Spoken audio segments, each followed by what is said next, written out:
Hi guys, I'm Becca Otis from Five Lines Pottery, and I'm located in Van.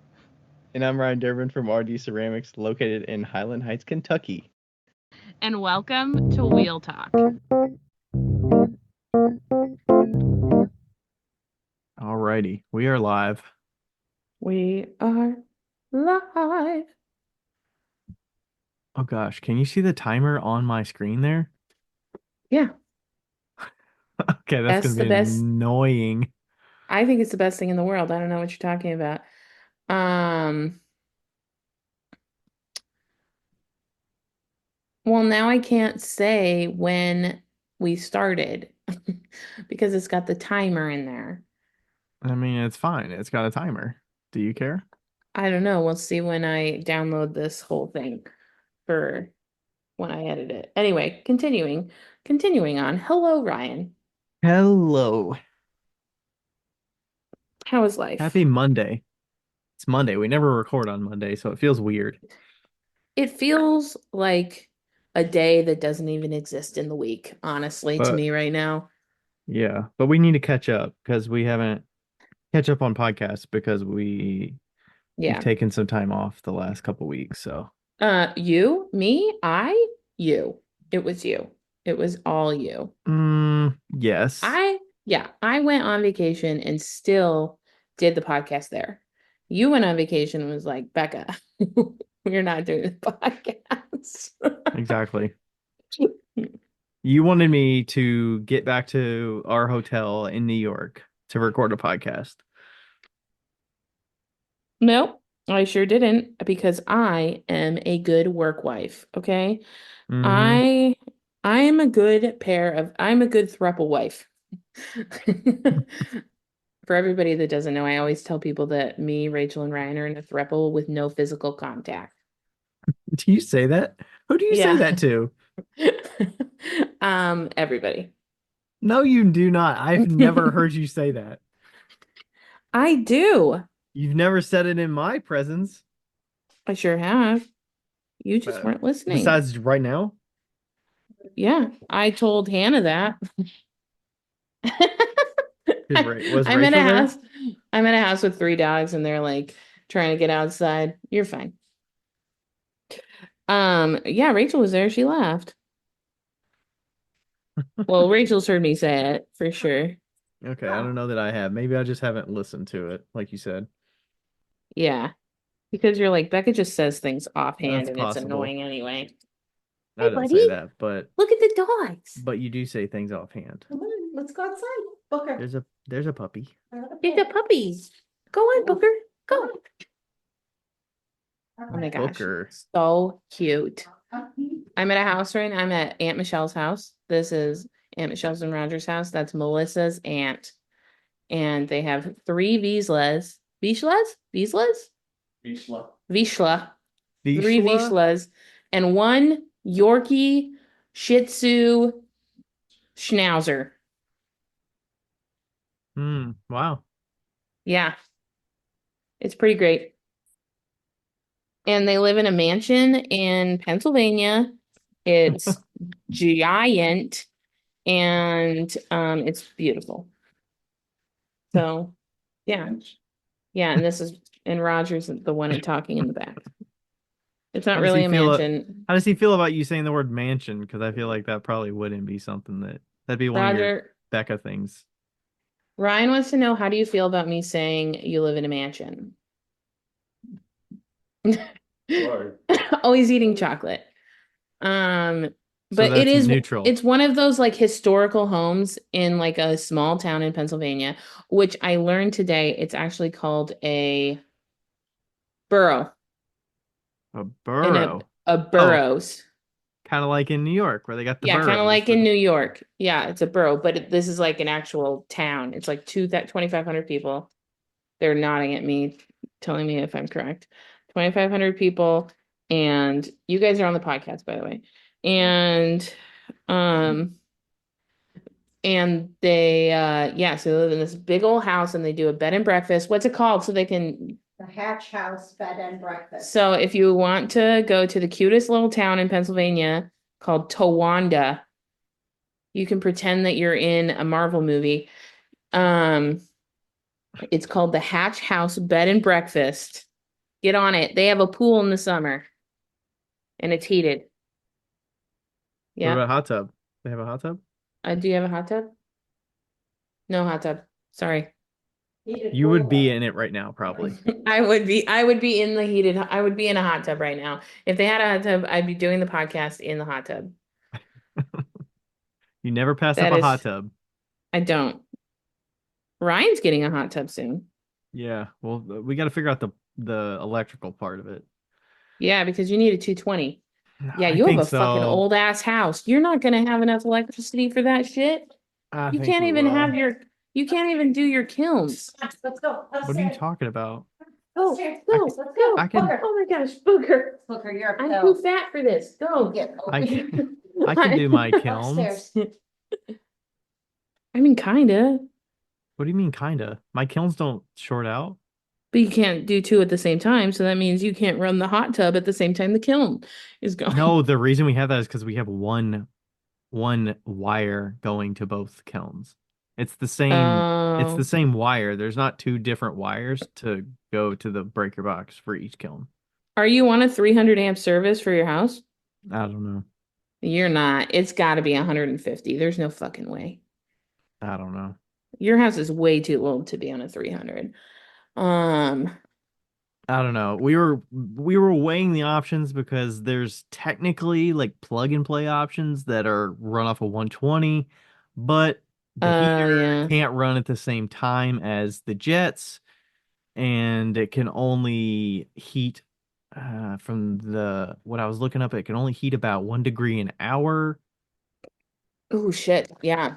So it's very low. So we're trying to figure that out. And then also the whole, can we handle another Electrical. electrical thing to the box? And how the hell are we going to get the wire to the box? Because Yeah. that's a long trek. That is a long trek. That'll be interesting. So we're going to I'm need a curious. little bit of Carlos help Yeah. with I'm that. curious to see how Carlos handles this. Yeah. I mean, it wasn't a short route to get to the kiln from the breaker box. Yeah. So we'll have to figure that out, but yeah, I would be I'm curious. It would trying to be figure those things interesting. out before buying it because Rachel's all about buying it right now, and I'm like, pump the brakes. I don't want to buy something and it not work. I also am all about buying it right now. I'm not gonna lie. Because we're gonna get it and we're gonna plug it to 120. We're gonna know it's not gonna be enough power, and then we're gonna have to get rid of it in like a year or 2 years. I'm not doing that. Yeah, you're right. I mean, you're right. You're right. You're right. You're always right. But you know, I'm still very Quote excited. that. It's on recording. You heard that. Hey, but you know it's also on recording that your success is because of me. So Yep. Yeah. yeah, you know. Also, we know both of those things came from you, so people can choose both of those with a grain of salt. Yeah. No. Because Becca's advice is often questionable. Um, yep. So what have you been up to this week?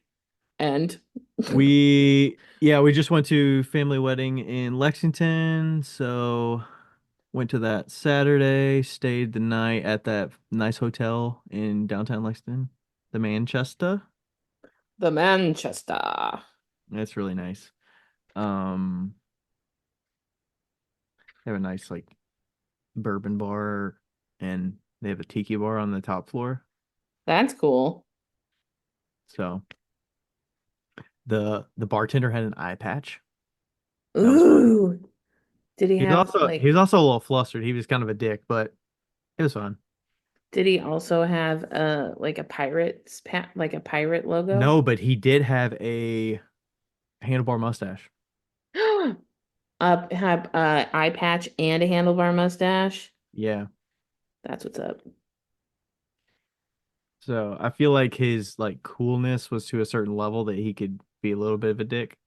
And it Nope. People like that are automatically supposed to be nice. You can't pull that off. Like You can't be a dick if you look like He that, he okay? wasn't really that to me, but his tone around before and after he served me was a little dickish.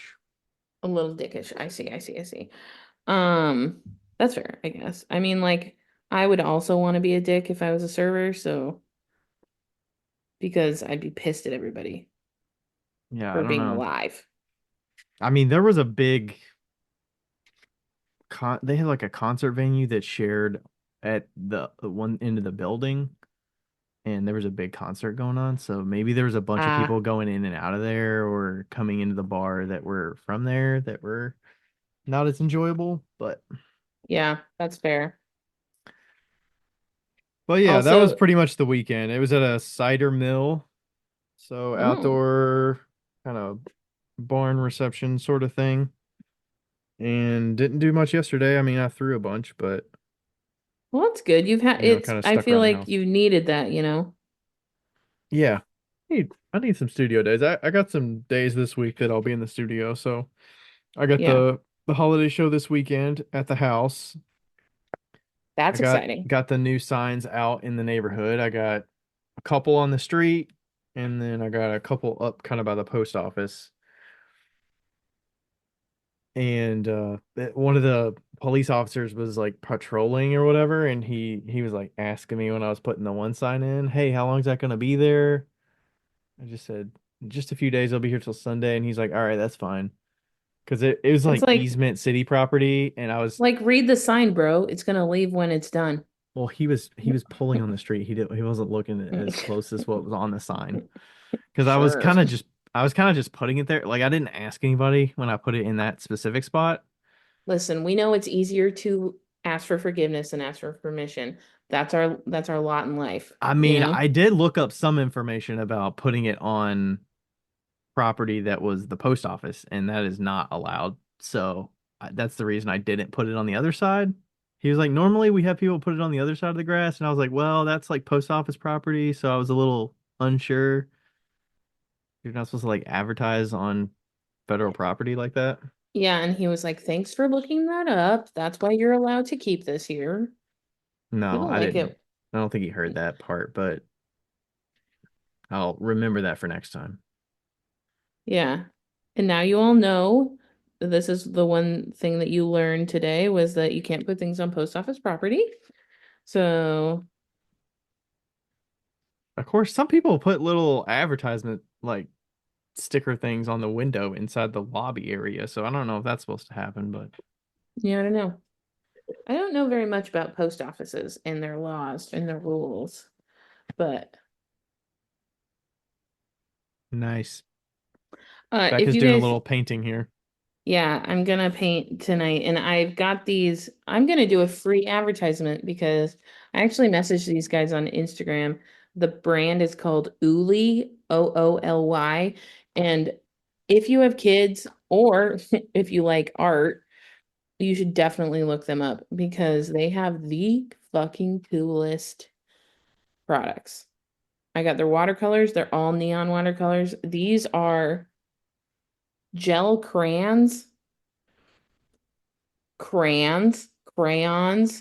They're Crayons. crayons, but they're water soluble. They're not wax, and you can put them on windows, mirrors, and other smooth surfaces. And if you put water on them, they turn into like a watercolor substance. It is the fucking coolest thing I've done so far. And it's a woman-owned company. It's a small company. Yeah, I messaged them on Instagram and was like, I want to work with you.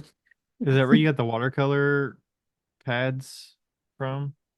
Not the pads. I bought the watercolor paper from someplace else, but that's what we were watercoloring with. Yes. I have like professional watercolors and then I have these ones and they're like kid watercolors, but they're almost better than the professional ones. I'm not gonna lie. They have cat ones that are crayons. Hmm. They're very cool. I'm gonna paint on the side of my van Oh, really? with these ones. Yeah. And then when it rains, it'll just wash off. That's neat. Yeah. So I'm very excited about it. You could have And somebody when you travel, you could have them like leave you a little message or something. yeah, like duct tape something and be like, write something lovely. Mm-hmm. Yeah. So anyway, that's my little Uli. my my little advertisement. And I'll tell you what, I got these at the Corning Museum of Glass Yeah, what is that? today. Okay, And where is that? I just want to do a precursor. You must be prepared. I have wanted to go here for my entire life. So we're about to talk for 20 minutes about the Corning Museum of Glass. We might not, but Corny. okay. And also, I was going to tell you that you have to take Rachel there. It would be such a cool trip for you guys. Okay. Corning Museum. Yeah, like Corningware. Okay, I was thinking Okay. corny, like No, cheesy, Corning. corny. Okay. So the Corning. Corning Museum of Glass is in Corning, New York, and it's like Southern New York in the middle. And it's coincidentally was on the way to where I'm going, where I'm at right now from Ohio. And so I had to stop. And it not only is a beautiful building, but it has like glass history galore. And like a lot of those glass demos that you see on Instagram, they're like big and like they're talking through it and everything like that. That's from the Corning Museum. They do demonstrations every day. Um, and so they have like three different galleries. They have like one that is ancient history and then one that's modern, like from 1975 and up. And they have an innovation section, which is so cool. So do you know what Corningware is, Ryan? No. Okay, so when you were Uh, growing up, you have some. Your mom has some. It's the shallow white dish that has kind of like curves, but you'd bake into it. And also the one that has the handles on the side. The handles on the side that has the like the flowers, the blue flowers around it. oh, that's Corningware? Well, It's some just of it's Pyrex and some of it's Corningware, but yes. So Corningware is actually a ceramic glass, which I learned today, which is really fucking cool. And the lower it's fired, the clearer it is. And so when you take it up to like 2100 degrees, it becomes literally a ceramic glass material, and it becomes like not indestructible, but if you dropped it, it wouldn't shatter. It would just bounce probably. And Pyrex is similar, but it's different, I think. But I can't remember the mechanical comp or the chemical compound of it. But I what literally my insides were exploding today. I was like so giddy, so happy. I could have spent 45,000 years there. I'm not kidding. And I got to watch a demo, and then I asked the lady like 45 questions, and um, and then I got to go to the outlets, the not the outlet store, like they have this giant, huge gift shop, and half of the gift shop is like an outlet type store for like Corel and glassware. I got Rachel some tiki glasses and some other stuff. Like everything was half off. I got marbles that say Corning Glass Museum, and they had this like cool marble machine. I'm gonna make a whole thing. I have a reel. I probably took a billion pictures. I'm not even kidding. Like so many pictures. So many pictures. It was so cool. Um, and I was there for probably 3 hours, maybe four. And none of you have ever been to a museum with me, but I'm like a 25-minute museum person. Me and Ryan are the same. We will fucking fly through a yeah. museum. And I spent my time. I just took my time and just walked through it, and it was so great. I'm so glad nobody came with me because then I could just do it on my own, you know? Um, oh my gosh, it was such a cool experience. And I hope that if you are ever traveling north, you can go to it because it is so freaking cool. Like, you definitely need to go. You definitely need to go. That's it. If you have kids, you definitely need to go.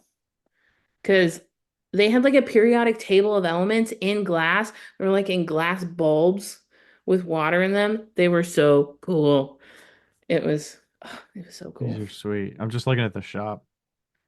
I mean, and like my friend Christy Bermeo is there and in the shop. And also, the place that I did a workshop with this last weekend was, are you okay? It's hard to tell if wind outside is rain, but Oh, it's just wind. I can see the paper behind you blowing. Yeah. So I did a workshop in Ohio this last weekend, which we're going to talk about too.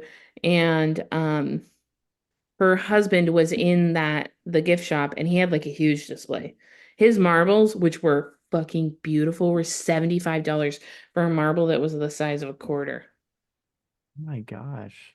Yeah, I couldn't afford anything in the gift shop. I did, I could. I did get, there were some earrings that I wanted so bad. They were $220. I'm like, that's never gonna happen. Um, Yeah, it's a that's little steep. steep. That's like a when I get rich situation, or I can like save up for the whole year and then like buy it for myself for Christmas kind of situation. Hmm. But I got a tiny, tiny, tiny vase, a Venetian glass vase that's like this big. And so I'm gonna put it on my in my van. Perfect. And it was $15. So that felt good to get something small. Um, it was so freaking cool. Yeah, it sounds pretty Like, sweet. and I'm also so stoked that I went on a Monday during the school year because like nobody was there. I mean, there was people there, obviously, but you can tell that they like get tons of people. So Yeah, I could see that. Like there's there's so much going on there. The activities of visualizing the demos, yeah, you've got all the different sections. Yeah, I'm not as like crazy about the old. Well, I don't know. It's not like old pottery. Old glass is different. It seems like it would have a little more character to it. it definitely does. It definitely does. Like there's stuff like back in the 1800s that had like really cool designs and it was just I mean, I'm not really interested in the old stuff, but there was a lot of like sculptural stuff that was really cool. Um Also, nope, don't remember. They have a whole demo schedule Oh, on their website for yeah, every day. Like, wow. yeah. They demo every single day, and also the show Blown Away. Is that what it's called? Blown Away? The Oh, glass yeah. show is filmed there. Yeah. So, Oh, I should watch that. yeah. That'd be good. So it's just like so Oh freaking my cool. gosh, they have glass games like Monopoly, Yeah, it was really Scrabble, cool. Yeah. $120 Scrabble Yeah. So on I there. like I've Wow. been wanting to go forever and ever, and I finally went, and I will be back because it was that cool. And maybe I'll live in Corning and get a job there. I don't care. I don't know. Um, but yeah, you should if you can go, you should go. Like I told my friend that it was 15,000 times cooler than Disneyland, and they should take their children there instead of going to Disneyland. Wow. Yeah. Okay. I mean, On you're very into glass and the modern and all that stuff too, so That is true. I do have a love for glass that is unmatched. So, also on my way, okay, we will start at your house. start at my house. All right. Yeah, that was an interesting sipping sensation that you Well, did. there's like nothing in here. That sounded weird. Nope, that sounded better. Um, so while I was at your house, Lloyd got in yet another fight. We do not know if it was with another cat or a tree or a raccoon. And they hit him right in the middle between his eyes, like right in his forehead, and got both of his ears. I sprayed colloidal silver on his ears and the thing, and then I just kind of like waited and watched to see if it would become crazy. Sure as shit, it totally did. And I should have gone to the vet that I went to near your house on the way out of town and been like, hey, can I get some antibiotics? I didn't. And so I got to Ohio. I did a school day at Cody Mosier's high school. I like taught Yeah, how did like that go? it was good. Taught workshops, not workshops, but like demos for the kids. High school kids are lifeless. I don't understand. Like they just look at you with dead eyes. It is awful. I And guess it's better than talking shit or just completely oh, but that like happened too. acting like you're not there and just having their own conversations. Right. Like, and these are small classes, right? We're talking like the biggest class was 9 people. So, Oh, that's perfect. yeah. So the second period, like the first period, so fun because there's only 2 kids. The second period, Oh. yeah, we got to do like I got them on the wheel and we kind of like talked about a few things. The second period, there was like 11 kids or 9 kids or whatever, and there was 2 girls, and you could tell that they were like the popular mean girls, and they kept laughing at me because I would be like "Meow, schmeck, meow, meow," and like do my little sound effects, and they kept laughing at me every single time I did a sound effect. But that's good, right? You're making them laugh. Or I was it in don't. a it was in a bullshit like they were I think they were laughing at me. oh, Yeah, I'm that's not true. That positive. yeah. But and then but yeah, it was fine. And then when we got to the last class, his last class was really fun. They were a ceramics 2 class. They were pretty talkative. Um, Is so that that was class fun. focused in ceramics or is it just a mixed art class? It's he has ceramics 2, and then he has like foundations of art. It's like Okay. freshman classes, and then So I think some they ceramics just 1, don't yeah. even work in clay necessarily. They're just kind of Right. seeing. Well, they do get to clay, but they do like pinch pots and stuff. So I Okay. like demoed how to do pinch pots. Um, okay. And then I did a workshop at 5060 Studios in Ohio, and that's who her husband was a glassblower, Mark, I think is his name. And during that and the night before I was like, wow, I really need to call the vet and get some antibiotics for Lloyd because his head is starting to grow. Like his head was starting to get have like a bump on it. And then I did the workshop. It was great. This one lady bought like 45 bagels for 6 of us. And Dang. There you I go. think Makes up for the bagels I didn't get from New York for you. Sorry. it really does. I think there was 2 dozen and I got the rest of them. So there might have been three Damn. dozen. And so it That's was a a great lot. workshop. We had so much fun. And then How many were at it? 6. That's a good number. Yeah. Yeah, it was good. And they all like listened really well, and yeah, it was so funny because I forgot it was my first workshop, so obviously you're going through like the growing pains of having the right things. And I had gotten almost everything together and I forgot a few things. One thing that I forgot was I couldn't find my hole punchers to put the holes in it. And so I only had one. And so we had to pass around this hole puncher. And one of the ladies was like, I need the hoe. Give me the hoe. Where's the hoe? And so whenever somebody needed the hole puncher, would be like, pass the hoe. Who has the hoe?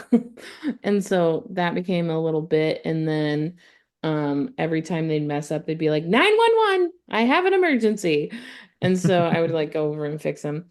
But that lady that brought all the bagels, I was talking about how I really needed to get, and then oh, after the workshop, I went outside to find Lloyd because there was no cats around, right? So I let him kind of wander, and I see him, and he's got goop like coming out of the wound, and he is like not in a good way at all. Hmm. And so I took him to the van and put him in the van and got like kind of squeezed some of the goop out, and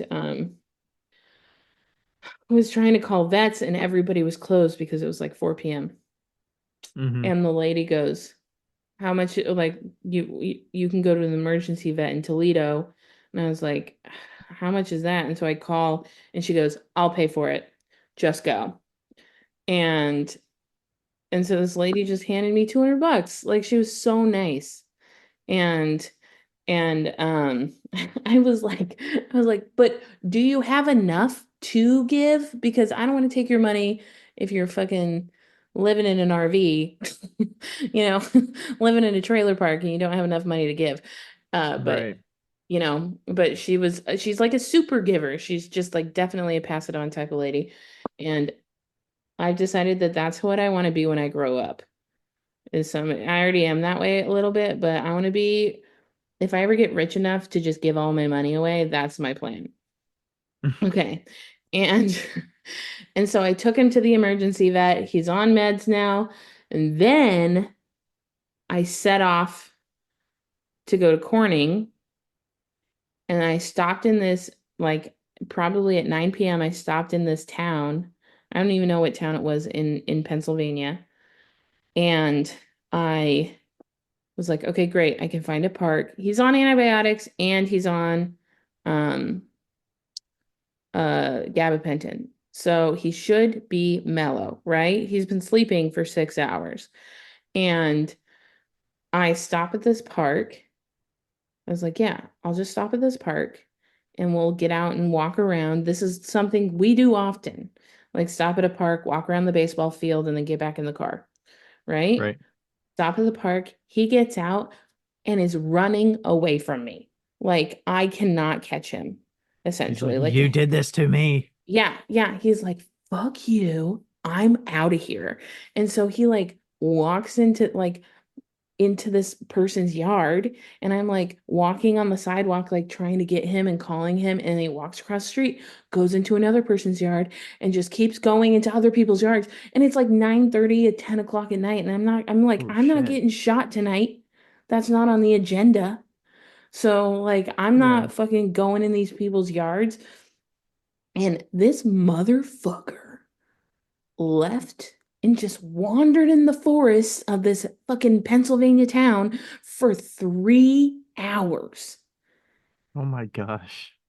3 hours. Like, I got him. Like, I'm like live tracking him. Now, I'm not worried. Keep in mind, I'm not worried. I am worried if he bites another, like, it's in a fight. But I didn't hear anything. Like, and he was close enough for me to hear if cats were brawling. Um, But like at one point, I was like, okay, I think it's close enough for me to get him. So I get his carrier and I like walked like half a mile around, couldn't get him. And then I'm coming back down and I find out that I'm like parallel to him and I turn the light on his tracker and he's up in a fucking tree. And I'm like, Oh, there's a light on it that'll shine. yeah, and there's a sound too. So it's like a light so that I could see it. And he's up in Right. this goddamn tree. He's like 6 feet up in a tree. And I'm like, Lloyd, what the fuck? And and I was like, you know what? I give up. He will come back when he wants to come back. So I cleared out the cat door so he could get in. I got in. I positioned the van so I could see him coming towards me. And like sure as shit, like 30 minutes later, he just prances down, comes in the cat door and is like, hey, where's my food? And I'm like, You're like, we're shutting this cat door. You can eat, but yeah, I was like, you're fucking done. I'm done with you. So anyway, I bought a collar and a harness and a leash today, and that motherfucker is leash training now until he becomes nice again. yeah. Asshole. Jeez. He's cooped So up. yeah, he did this to himself. He was not about that life. But I mean, thankfully I was close and he didn't like, I think that your house kind of like um he had a lot of freedom at your house this last time. Hmm. And he took some he took some hikes, you know. Yeah. He like one day he traveled like 2.5 miles around the fucking city and He didn't go out to the main road though. no, but he went like down your Yeah, he like the whole woods and stuff is pretty. yeah. He can roam. He roamed. And so I think that that was like I can do this now. I can go wherever I want. Yeah. And so we got to rein him back in. So anyway, me and Lloyd are not on talking terms right now. So He's quarantined to the van right now. You know what's even worse is that when he got in the van, I had to reward him for coming back to the van. So I'm like giving him treats Mm-hmm. because you can't like punish him for coming back to the van. That's exactly what he's supposed to do. Right. Just on a different time interval, you know. Yeah. Okay, anyway, that's my story. When- Wow. All right, so two workshops down. You've got Oh, the next one. When's the next one? the Or next the one, next ones if people hear they're gonna hear this soonish. well, the next one, ironically, is in Statesville, North Carolina, which is right next to Speedball. Mm-hmm. The workshop is sponsored by Speedball, and I get to tour the whole factory and learn about Speedball. Mm-hmm. And I'm very, very excited. Sweet. Yeah. And You got a couple also, there, right? yeah, I have two workshops at the same studio. And I'm very excited because we got a few new colors for the workshop, and I've been single firing the underglazes with a clear glaze on top, and they've been beautiful. Like everything has turned out great. So I'm stoked about that. Um, yeah, Speedball, man. They're the best. Nice. Did the Yeah. did the workshop goers like a certain color more than others? Like, did they have a Um, favorite? well, my makeshift red was not it, was not the favorite. I could tell you that. Mm, Because I mixed a red. But I think that people really like the robin's egg, that new color that came out. The robin's egg is really nice. And then the saffron yellow has been nice because it's like folly colors. And also burnt orange was a favorite, I feel like. So yeah, those ones were actually pretty good. Also, obviously white, like white and black, you hmm. know. At the end of the day, people are pretty boring, but the all of the people that we had were like artists, which was really cool. So it had like a lot more variety, which was great. Did anybody mix Um, them on their own? no, nobody really mixed them. I did have a few people layer them, which was great. So yeah, nobody really mixed anything. And I ended up getting like little, you saw them, I got little paint by number color containers, and we have 12 colors total. And but they would all be pretty mixable. I feel like the colors that I have are very geared towards fall, and they're kind of like muted. They're not as bright, which was on purpose. I think that I wish that I would have gotten a darker green, like more of a holly color green, like an emerald. I almost wish I would have gotten emerald because I haven't seen that color in Yeah, person. I haven't tried that color either. And then the red was maybe a little bit more red. But that was Oh, my fault. yeah, the carmine. Yeah. So, but yeah, carmine is such a good color. And Yeah, we use that quite a bit. that new formula is really good. So the way we're doing the workshop is you make the jewelry piece, like the earring or pendant that you're making, and with wet clay, and then you let it dry a little bit, and then you just paint right on it. And so in the past, the old formula didn't fare super well with the wet clay because it held on to a lot of moisture, which is good for some things and not good for other things, obviously. And this new formula is just perfect for that. And it's like the right consistency. It's just, yeah, they're working out fantastic. I'm very That's happy great. about it. And you'll probably So, get to see where the magic happens too. So, yeah, I think that I want to try their low fire clear.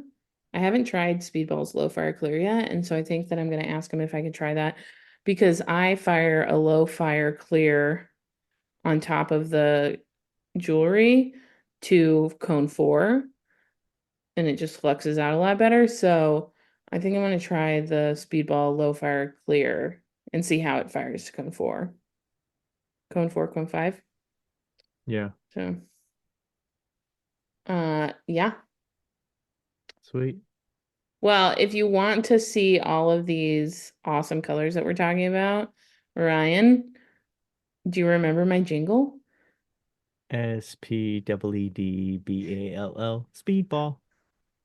Dude, that was good.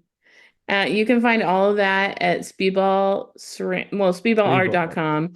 And then there's like a ceramics tab. But Yeah. also you should check out their other stuff too. Like they have inks.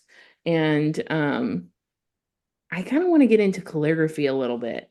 I'm really in my art supply era right now.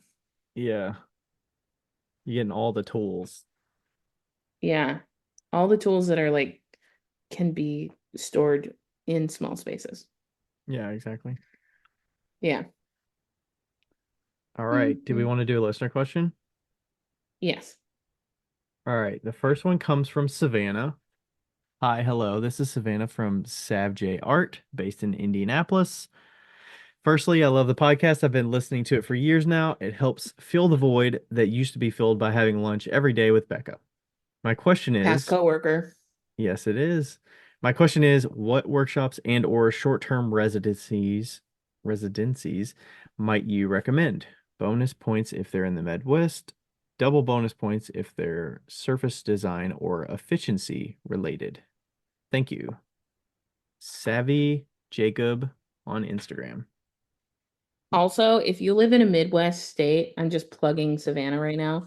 She made corn mugs Oh yeah. and they are phenomenal. I believe she's gonna send one out for pot swap.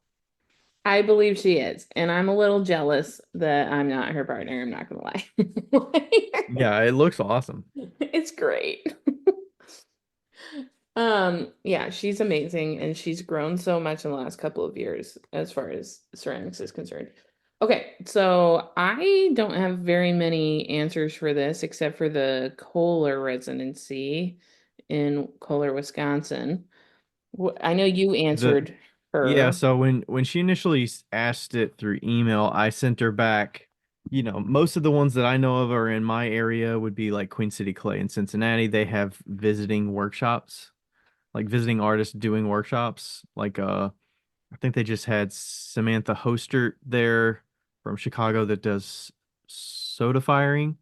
So they'll sometimes have visiting artists that'll do their specialty, whether it's decorative or if it's like a John Britt. I don't know if John Britt's actually been to Queen City Clay for a workshop before, but they'll have people like that, like known artists that'll do their thing, and you can attend that for a day or 2 days. And then there's also Cornell's in Queen City Clays in Cincinnati, Ohio, if you weren't aware. The other one that I was recommending was Cornell Studio Supply. That's actually in Dayton, Ohio. That's a little bit north of me, about 45 minutes. So, Savannah's in not Illinois. She's in Indianapolis, so that's kind of not too far. And they do host a lot of folks like they have had John Britt there before. They've had Jen Allen. I think um oh gosh, I'm trying to remember. But they've had a number of like well-known artists that are there for they usually do an artist lecture and they do a demo over the weekend. So there's a lot of different artists that'll come to that space as well. They do have some that are decorative, like surface decoration and whatnot. And those were the two main ones that I recommended that are more like a teaching studio that happens to do workshops, but it's not like known for hosting workshops like Penland or Watershed. Also mentioned Aramont and Red Lodge. So those are kind of all over. Penland is North Carolina, Aramont is in Tennessee. Is Penland in Asheville? I believe so, yes. Okay. They're in the Also, mountains a little bit though. I drove past Alfred today and I'm kind of bummed that I couldn't stop. Oh, really? Was it Yeah. very big? It's kind of a small town, right? All the towns up there are tiny. Yeah. And then Red Lodge, I believe, is in Montana. Yep. Red Lodge Miss, is in Red Lodge, Miss, Montana. Missoula or near Missoula or something. Well, it's near Missoula, but it's in the town Red Lodge, quite Yeah. literally. And then obviously There's like Morian Center for Clay, that's in St. Petersburg. There's Archie Bray in You know what Montana. I should work on is having a comprehensive list of like all of the whatever we're calling these. That'd be cool to have that on our website as like a what's Resource. yeah, thank you, resource. That'd be Yeah, that fun. would be too difficult. I mean, I don't know which to recommend and which not to. I just know of names because I don't typically go to a ton of workshops and residencies, but Right, but it would be good just to have that as a resource of we don't know what to recommend, but these are things you can look up, there you know? oh, I think the other thing that I recommended, there were some conferences that are happening too. Obviously, we're gonna say Click on West in Sika. There's Alabama Clay Alabama, Conference. I believe there's a North Carolina Clay Conference. there has to be. Um, there's an Indiana Clay Conference. I think that's in the Indiana's fall. but it's every other year. Okay. So yeah, I mean, and those are going to be a mixture. You're not necessarily going to get one style there, and it's a different format than just going to a workshop, but those are options on the table. Yeah. And I think there's some Canadian ones too. Oh, there has to be. I know there's got to be I know there has to be residencies out in like Washington area and like Victoria, British Columbia, Hmm. and like they're pretty big in the arts, you know. Yeah. I'm pretty positive there's a residency in Fort Collins, Colorado, actually. I can't say exactly anything about it, but I remember seeing something about it when I was in college because I'm from just south of there. And so I was like, oh, that's weird. Yeah, I mean the Midwest area, I feel like there's got to be something in Chicago area where they do workshops or they do teaching Hmm. studios, but I don't know of them and didn't research enough about them. Yeah, But we're just shooting off the hip today. yeah, I believe there's some that are in magazines too, like Ceramics Monthly. I believe I've seen some mentions of those for applying for residencies and Yeah. things like that. Or just seeing ads for Watershed in those kind of places. Airmont, you see those all the time. Ooh, that looks nice. Yeah, I like this one. All right. If you guys So, want to see the paintings I'm doing, I'm gonna put it on my art journal on my highlights. oh, nice. Yeah. Okay. So, What else do we Savannah, got? thanks for the question. Yes, thank Good you. luck. It's kind of that time of year where people are thinking about that. So, figuring out what you're going to do for the future. I mean, also I mean, I feel like I should mention this too. Obviously, there's virtual workshops you could do. Yeah. Like Zapora always has surface design of those kind of workshops. Like you And can there's a ton of virtual workshops. Um, doesn't Sarah Pike do a virtual workshop? And then maybe I she feel does. like She for sure does. I feel like Katie Miller might have at one point the surface Yeah. design or And then Pocosin Arts does virtual Cosin. workshops. Yep. And then God, who else? Ceramics Today? Do they do Ceramics Network? Mm, The Ceramics Network does.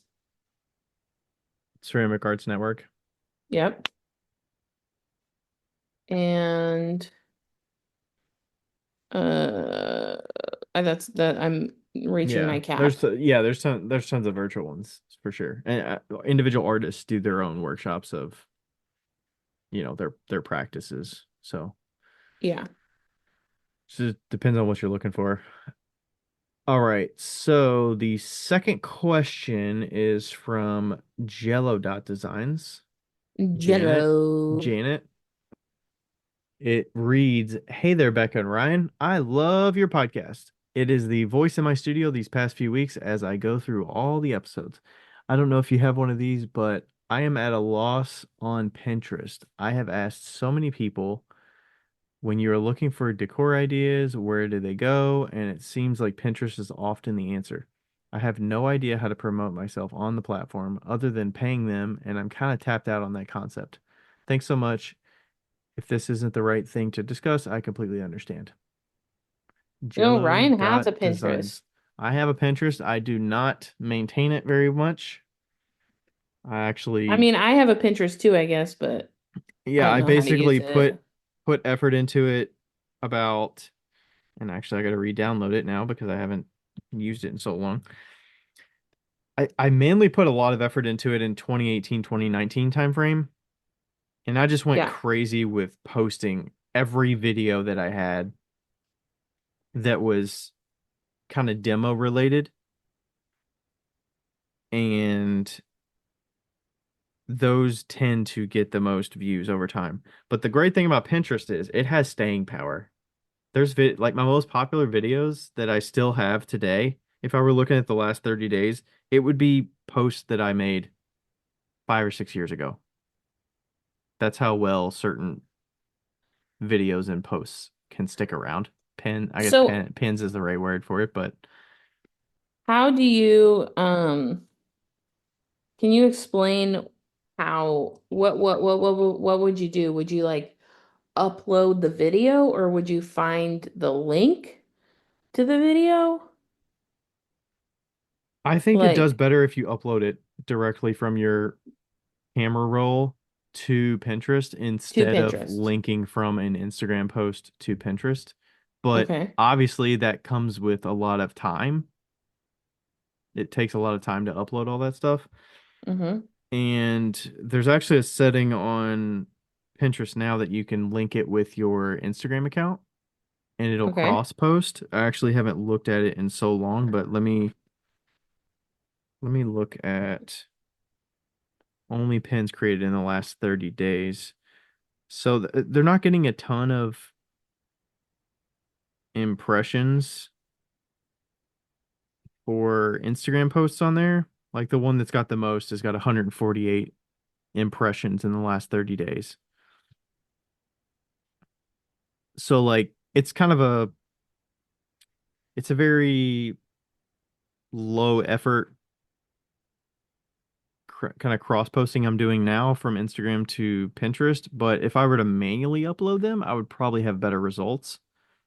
Okay. But this literally takes me no effort, and if anything, it's kind of linking back to my Instagram, which is the focus. Kind of, I would prefer people to go to Instagram anyways. But what I was doing historically was taking uh, like the some of these are just ridiculous how much views they get. Like this best one that I had was from, let's see, when did this get posted? This got posted July of 2019, Okay. and it says the last 30 days, this has got 112,000 impressions on it. Shut the fuck up. Really? Yeah. But I mean, that's not common. Like, I don't have many that are that big. But historically, it says this uh,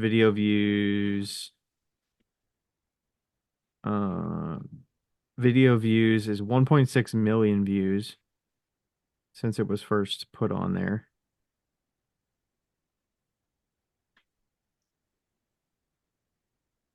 44,000 views in the last 30 days. Wow. Like, but I posted it so long ago. Yeah. but it's also like, what is the drive for these posts? Most of my what I was doing back in the day when I would post these from my feed, or sorry, not from my feed, from my camera reel, is I would put a very short title describing what I was doing. So this one says carving test tiles, Hmm. and here's what it is. So it's Oh literally yeah, me carving test tiles with a black background, and I'm doing the sgraffito texture. And right. it's got at the end it has hyphen RD ceramics, and that was my suffix for every title that I made, so that it people knew where it came from.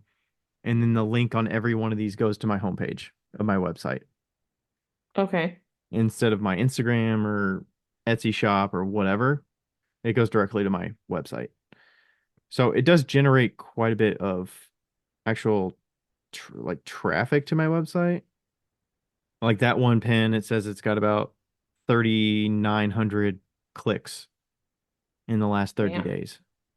But like I'm literally not doing anything. I posted it 6 years ago, or what was that, 5 years ago? Yeah. And that was like after the height of Pinterest, really. I mean, Pinterest was big like years and years and years ago. And if I were to look at all of my most popular ones, they're all demonstration videos. Yeah. Some of them, some of them are photos, but most of them are not. And yeah, so it's kind of, I would say if you want to, it depends on what you're trying to do. Like I've also linked to Etsy listings. Those usually don't get any traction. Okay. You go to your Etsy shop and you try to pin every single listing that you have on your Etsy shop to Pinterest. That almost gets you nothing.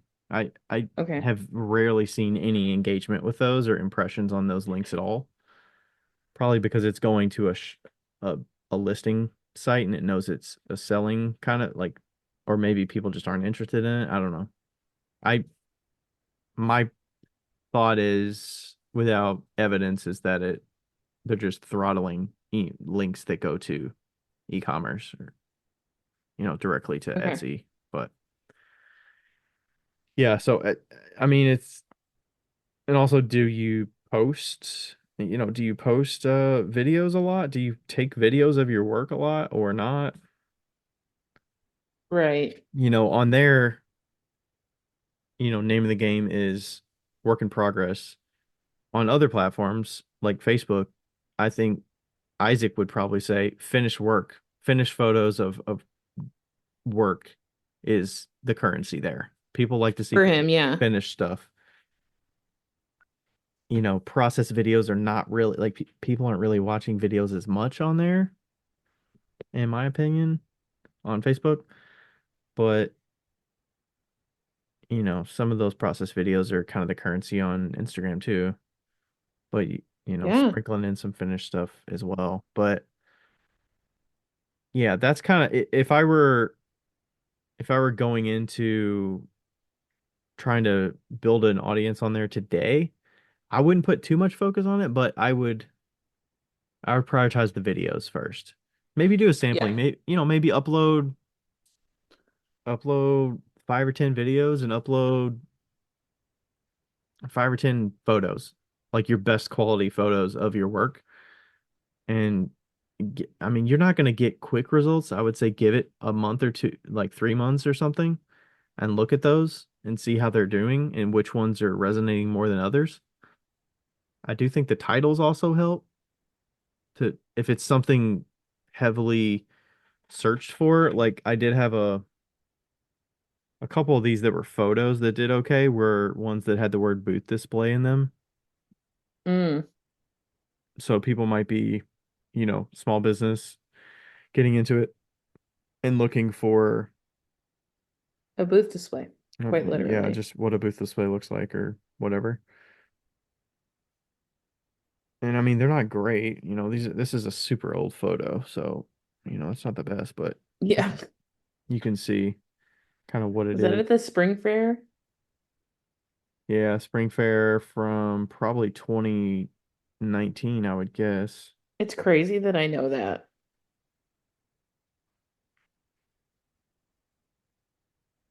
Yeah, it's very old. Yeah, 5/8 of 2019. So what I was doing when I would prioritize that, I would just set aside like 30 minutes and just go through and pen as many things as I possibly could in 30 minutes. Yeah, that Because makes you sense. because it's not you're not throttled by when you pen things. You're not doing it like on Instagram where you're trying to time it with when people are online. You just do it whenever. Because like I said, it's got staying power. So you pin everything in one day and it could take 3 to 5 months to gain traction. So it's definitely a try it and see. Also, you could use it like if you want to use it for your own personal use it for listing like glaze combos that you really liked or tests because there's no reason not to post a lot on there. Yeah. And like there's no limit. You're not getting throttled. Like I don't personally care if people follow me or unfollow me on there. So post away. Like pin as much as you want and use it as your own little gallery. Use the boards to categorize things by finished work or process or, inspiration for yourself. Pin other people's things that you like. I was using it back in the day for glaze combos. I would look up glazes or Me test too. tiles and I would find glazes that I liked and they would usually link off to Glazy or somewhere else. The infamous white may have been from Pinterest. It also Mm. may have been from a random forum. I can't remember. So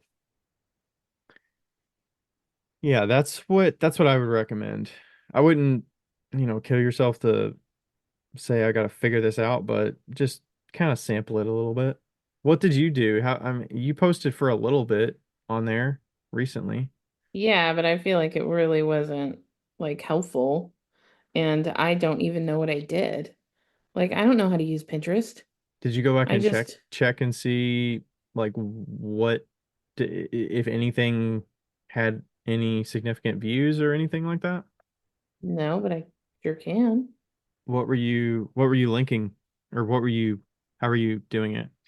I like how you ask me questions that I have literally zero idea about. Pinterest. I think you were trying to do Etsy listings from my I think I memory. was. Oh, oh, Becca. Let me see if I find your page. I've got my page. I don't know how to tell if, um, Five Lines Pottery, I 26 don't, followers. You got a 27th for hey, for following. how do you tell how many fucking things are thinged? How How do many you what how tell? many How do you, analytics on an individual pin or yeah, whatever? how do you look at that? So you go to your page and then at the top left you should see do you see these little bars here? This little icon Uh, at the top left. It should be like the creator hub or the like it's kind of like a business account. Do you have this icon right here? I'm on my computer. Oh, I don't know what it looks like on the computer. You're logged in though, right? Yeah. Okay, so go down to your page at the bottom or go to your page and then somewhere at the top it should have like analytics. Account and more options. Be a beta tester. Um,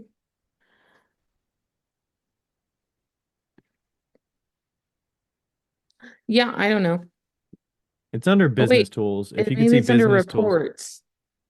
Reports and violations? Nope. Nope.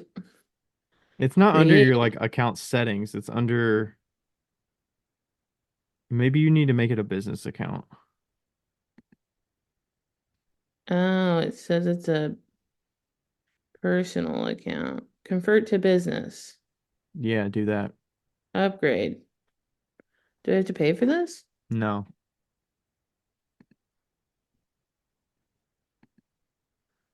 Okay. Oh That's the shit. benefit of linking it with, you do need a business account if you're going to link it with your Instagram. Ah, okay. I'm gonna say don't have a website. What are my goals? Don't care. Select primary art. Why is art never? I hate that art always has design in front of it. Like, bro, can it just be at the top of the list? Advertising. No, I do not plan on advertising. Done. Bum, bum, bum, bum, bum, bum, bum, bum. I would like to not start here. Share ideas. Sure. I don't give a fuck. Engagement. Got it. Nope, that wasn't it.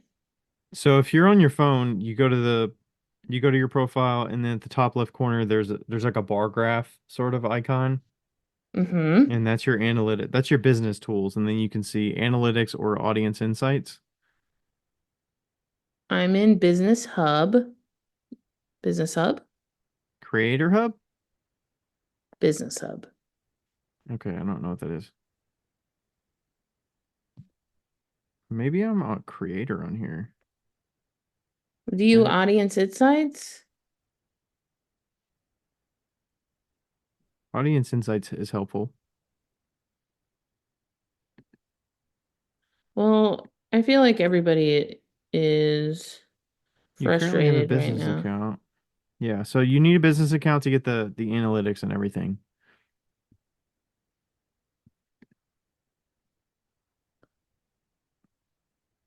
But anyways, this is Oh, like I what, think that because I just created a business account, it's I not don't going to have have, those insights yet. yeah.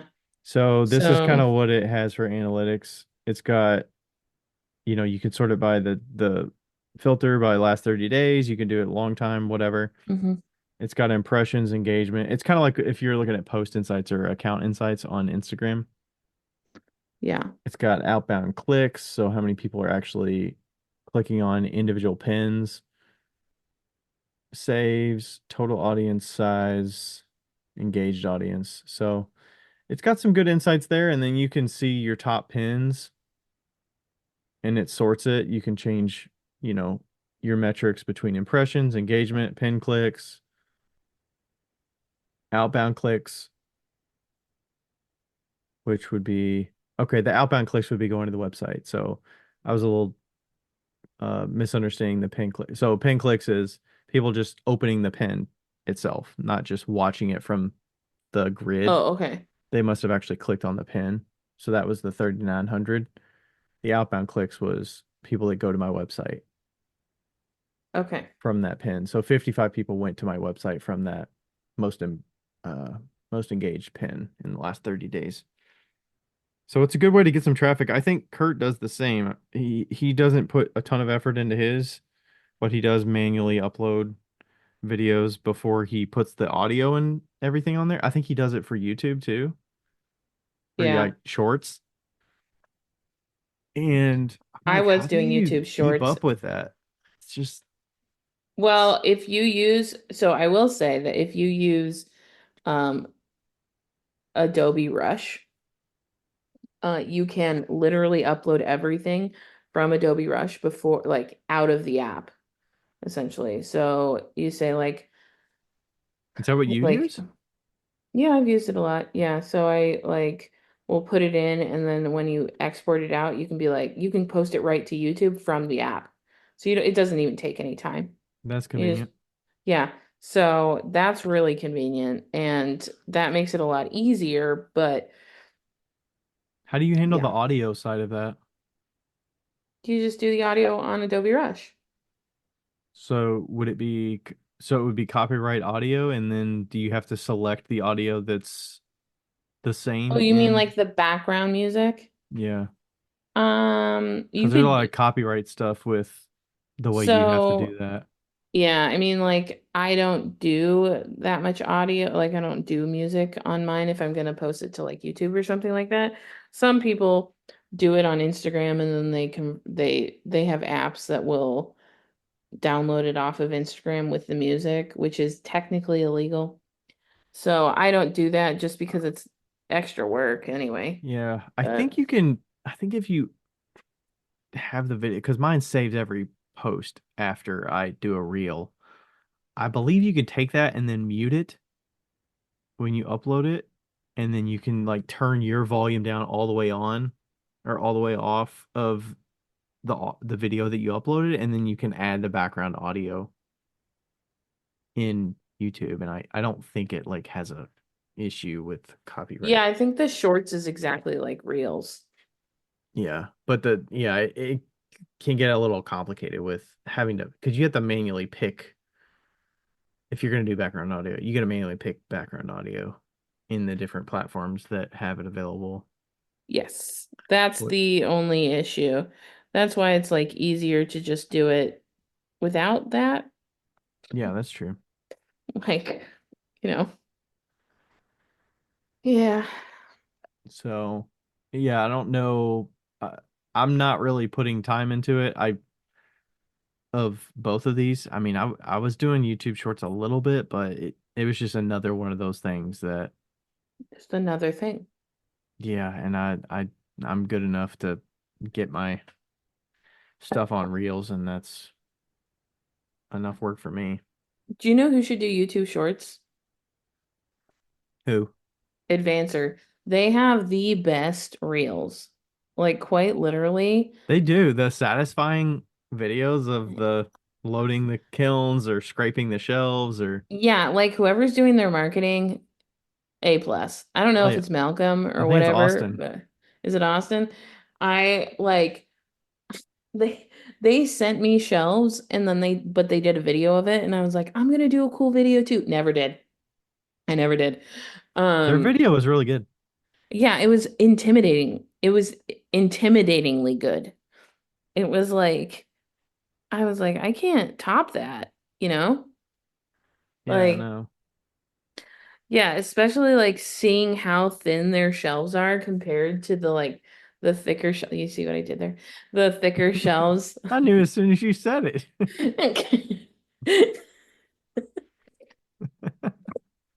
I know what your game is. I okay, Carl. Um Does he say that? I know what you just sounded a lot like him. Carl Durbin in the house. So anyway, the shelves for advancers are like a third of the thickness of regular shelves, Of maybe even a of a fourth. 1 inch. It depends on what shelf thickness you're It talking depends about. on what shelf, yeah. And oh my God, I was loading your kiln the other day and I picked up like you have regular advancers, right?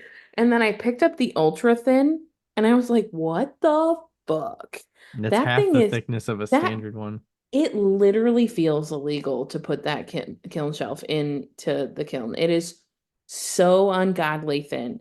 How Hmm. is that even possible? It's like I don't it's some magic Yeah, I witchcraft have that's the full happening. shelves and I have the half shelves. They don't even sell the half shelves Yeah, because you were a tester. of the ultras. So we'll see if they get to that, but they're pretty great. So I got a Yeah. nice stockpile of them. We got some for the soda kiln I've been using. They work out pretty well. So,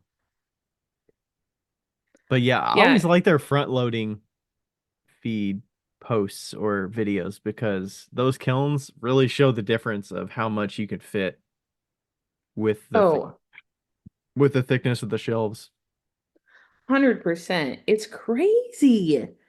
It's crazy because you don't think that you're losing that much space. And then you see those and you're like, holy shit, I could have had a whole nother shelf load of Yeah. things. It's insane.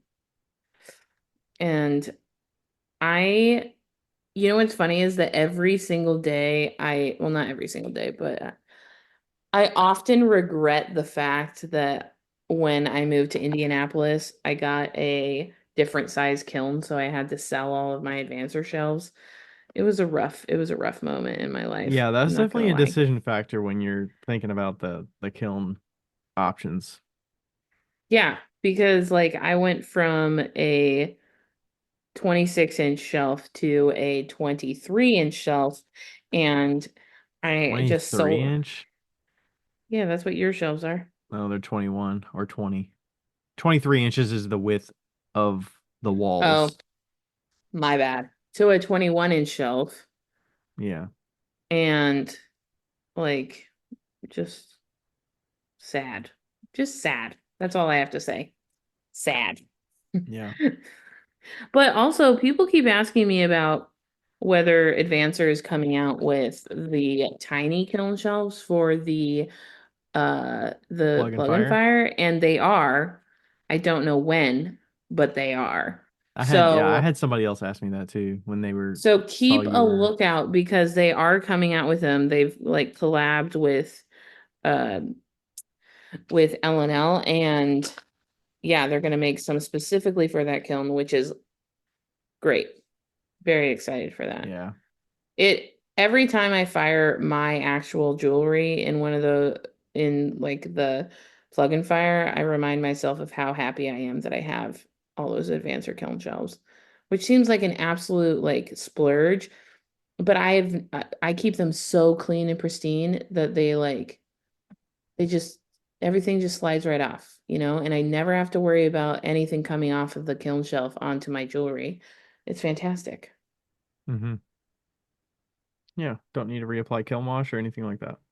Yeah, it's I do great. use the kiln wash in the soda kiln. That's just because it's a little different process and soda can build up on the underside. And I don't want that soda dripping into my pots. But Right. hey, you can use it if you need to. And if you do use it, getting that kiln wash off is cake, honestly. Yeah. Erica was sanding some of those. You just put a sanding pad on an angle grinder and it just flies right off because it has nearly no absorption to it. Like it's Yep. not it's almost like zero porosity. So like nothing's sticking to it. Yeah. So if you want to find all those, you don't have a jingle, do you? Or No, do I you? have a saying. And I think that Taylor was the one that reminded me of it. It was like, advance your life, advance your ceramics, advancers, or something like that. God, what was it? Advance your life? We need to work on that a little bit. We do. We need to work on it. But now that we have Speedball and L&L figured out, we can dedicate all of our time to Kilnshelf.com. advance filmshelf.com. It's like adventure, I think it adventure should work. be advance your, and then the tag is advancer because it rhymes with advance your. Okay, okay. So like advance your life, advance your strife. It's Advance it advance your business. I don't know. God damn it. Adv Hold on. We're It, missing the middle thing. Advance your something. Advance your something. Advance your kiln shelves. yes, it had to have been that. Um, I'll figure it out. But anyway, you can get them at .com. kilnshelf.com.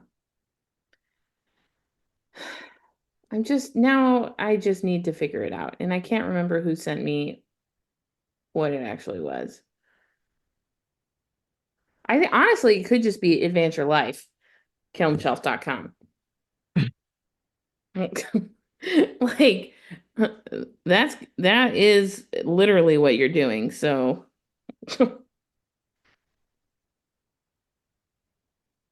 There we go. boom. Advance Your Life, kilnshelf.com. I think that's a good slogan. It sounds like advancer life. So kind of like Yeah, advance your life, advancer life. sure. Kilnshelf.com. Kilnshelf.com. All right. Do we want to talk about pre-orders? I suppose. I suppose. So there was So this kind of came about. There was a post from the Mug Maiden, A I long time ago. a long time ago, and she is a avid collector, and I believe it was her that was asking the question to get a feel for how customers and People like others out felt, there felt about pre-orders, and they asked in their stories for opinions about pre-orders. So that, some of these are from potters, some of them from buyers, and there was a number of responses about it. So we were kind of like looking through some of that. I screenshotted a number of points that were made, and and then I figured out how to copy the text from those screenshots onto notes, which we still don't know why, but we're and happy it happened. I was not familiar with that, but somehow it So, happened. but there was a few comments that we thought were pretty funny, and and then we were like, maybe we should talk more about it because I had mentioned that I've done pre-orders, and I mean, like, I've done one or I, two, but nothing. It's not a standard practice for me. It was kind of a sampling and kind of like, not really something I want to be doing right now. yeah, So I never found the right time to make it a priority. yeah. What do you think? How do you feel? And we've talked about pre-orders, but I feel like we maybe I don't know. I actually don't remember what we talked about because I never remember anything. But how do you how do you feel about pre-orders? Like as a customer, how do you feel about pre-orders? As a customer, I've only bought one thing through pre-order and it did not meet my expectations. So I didn't feel like it.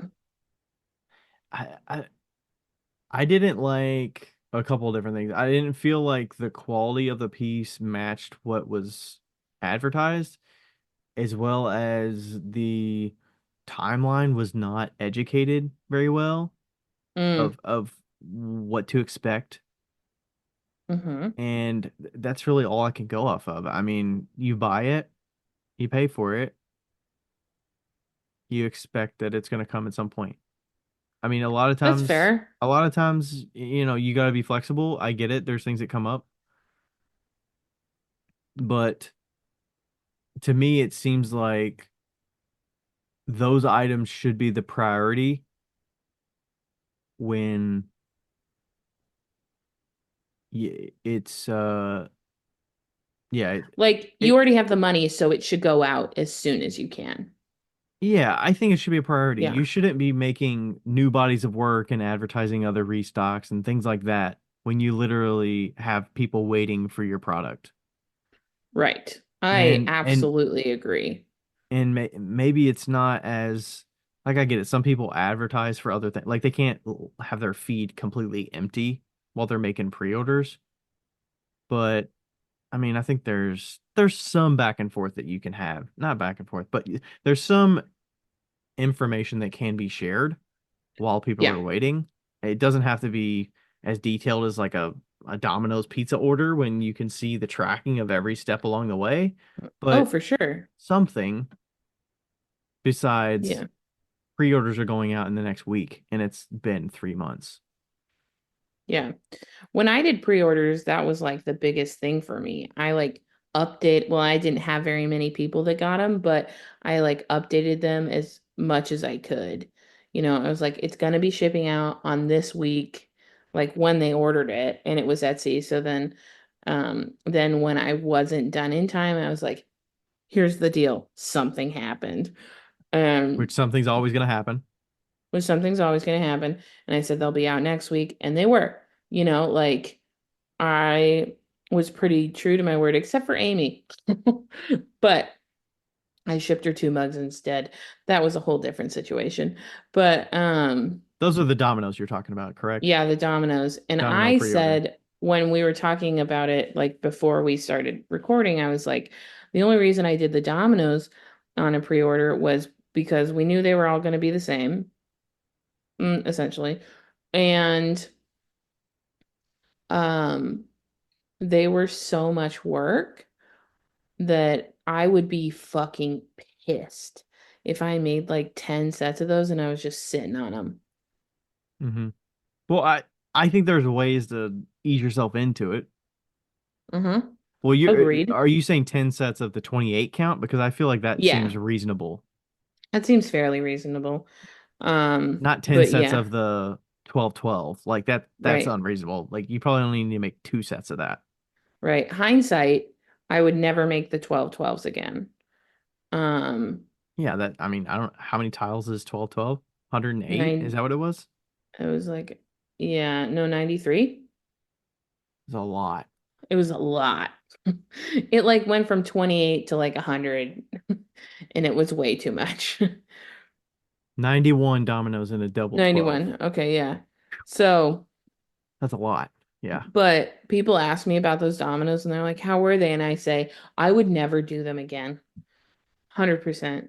Is that a is that a Becca statement with a little grain of salt to it, or is that like a 100%. definitive 100% grain of salt? So 100%. That's 100% Becca's statement with the grain of salt. because I don't know if people know that about you, but I've come to learn that. So I don't hold you at 100% seriousness when you say statements that are very definitive like that. Yeah, I'm like, listen.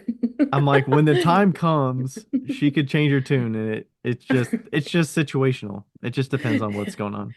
One time I told Melissa that you always ask me, have you been thinking about this for a month or have you been thinking about this for a day? And I said something to her and she goes, Becca, have you been thinking about this for a month? Or have you been thinking about this for a day? And I was like, no, no, no. I've been thinking about it for like 2 days. I don't know what I said, but like, yeah, I'm a loose cannon. That's for sure. Yeah. Anyway, Domino pre-order was a learning experience. Here's what I think. Here's my opinion on Did you pre-orders. ever buy a pre-order though? You asked me about buying a pre-order. Did you ever do one? I don't know. You know, I have. I have bought a pre-order, but it wasn't pottery. It was like a calendar. And it Hmm. was screen printed, so you knew what it was going to look like. Yeah. So I think that's the key, right? Like I personally don't think people that make um like the dominoes were the exact same size. Every single one was the same. The only difference was like the dots, maybe, whatever. Um, Some of the specs were a little different. the specs were different, but they were matched up. I took great care in doing that. But regardless, I think that pre-orders should not be done if you're throwing and you are not consistent enough. Like somebody, if you're casting, if you're doing slip casting and it's a simple glaze that like is the same every time, I think it's totally fine. Like Hammerly doing pre-orders on his elephant ornaments, which he got 700 by the way, which is fucking Yeah, that is ridiculous. nuts. I was like, Um, congrats, man. That is amazing. yeah, $60 ornaments. Are you fucking kidding me? Has anybody done the math on that? I'm doing it. Yeah, $30,000, I think. Yeah, it's 30,000, right? Or well, I think I counted. I didn't count them when it was 700, I don't think. But is that right? 42,000. 42,000. Okay. The numbers were different when I was looking at it. Yeah. Like he shut it down, I think at 700. Yeah. And yeah, that's fucking wild. But he has honed in on those glazes. He knows exactly what they're gonna look like. He knows exactly what those elephants are gonna look like. His quality is under control. And like Liz Cohen, same with her. Her quality is under control. Those glazes are not gonna change. They're always Yeah. gonna be the same glazes. They're always gonna have the same lines. Like everything will be the same every single time. And I think that matters, you know? Yes. Yeah. So And there's other variable like Kurt's kiln is controlled. It's gas, but it's on the controlled. money every single time. Yeah, it's not you're not firing at someone else's studio. you don't have like a shifty kiln sitter that may fire a certain color some days, Right. and depending on how you load it, it'll fire differently, or your elements are on their last leg. It's not going to fire the same if your elements are on their last leg and you got to refire it with brand new elements in the same like some things could be different. Yeah. So Yeah. consistency, and a lot of these people have been doing the same forms for a long time, and they've Yeah. honed those things. Like Kurt's been using those glazes for however long. Liz has been using the stroking coats and the certain underglazes or certain glazes for a long time. Like they Yeah. they they know the ins and outs of that, and then they know how to control. What deviations can I have to my designs with like the color order, or I'm doing like a monotone with certain color shades or whatever, and it's reproducible. Yeah. So controlling the variables and not going, oh, I've got this glaze that does really nice things, but if I don't load it in the kiln the same way, or I don't put it in this certain spot, it doesn't. Like I have glazes that form the one copper glaze, like it forms more microcrystals in certain spots, like when it's closer to the Right. elements. And then there's Yep. other ones that'll pinhole if I don't put it in the middle of the shelf because of the Mhm. way that that glaze layers or whatever. And I'm like, I can't really do a whole kiln with this, and expect the exact same results loading everything on one shelf. The exact Yeah. same. I feel like there's very few like hand thrown type potters that I would trust with a pre-order. One of them being Gravesco, the other being Liz and Donovan. Those are the only three I feel like. What about I'm like trying to I'm rack thinking my like, brain. I mean, it depends on what you care about for the hand throw. Like Pitchpine hand throws everything she makes, but her designs are a little bit different. They're all different. Yeah, if she was doing something simple, then yeah. But like she's got the skill to do that for sure. Hmm. You know? Yeah, I can't. I, Oh, Heidi. hers aren't what? Oh, well, she's slip casting though, right? Yeah, exactly. Oh, I guess you're right. Yeah. I'm sure Yeah, so there's some those other folks that I could if I had a little bit of time to think of, but like just yeah, like just off the top of my head, those are the people that I can think of, hmm you know. And I mean like it's such a fucking shit show when you do pre-orders or anything beforehand. You're always going to mess up. Like you're always going to like something's gonna go wrong. It's just the laws of nature. Like, oh, you want me to make 60 of these and they're already paid for? Sure. They all drop on the floor at the same time. Like, let's go. I thought sometimes when I would do something that are all the same, I would intentionally not put all of that glaze combo in the same kiln because Yeah. I don't want to risk a whole kiln load because something could happen, and I would prefer to get a portion of that batch through in a good state Well, and your feel level confident of about it. risk is literally -5. So, But also, I'm not running at such a tight deadline that I need to put everything in that kiln and get it fired or else. right. So I can Yeah. take that, I can take some of that risk off the table. Yeah. Um, Your typically. risk is a 95-year-old man that lives out in the woods and doesn't and has all of his money under his bed. That's your risk. Like,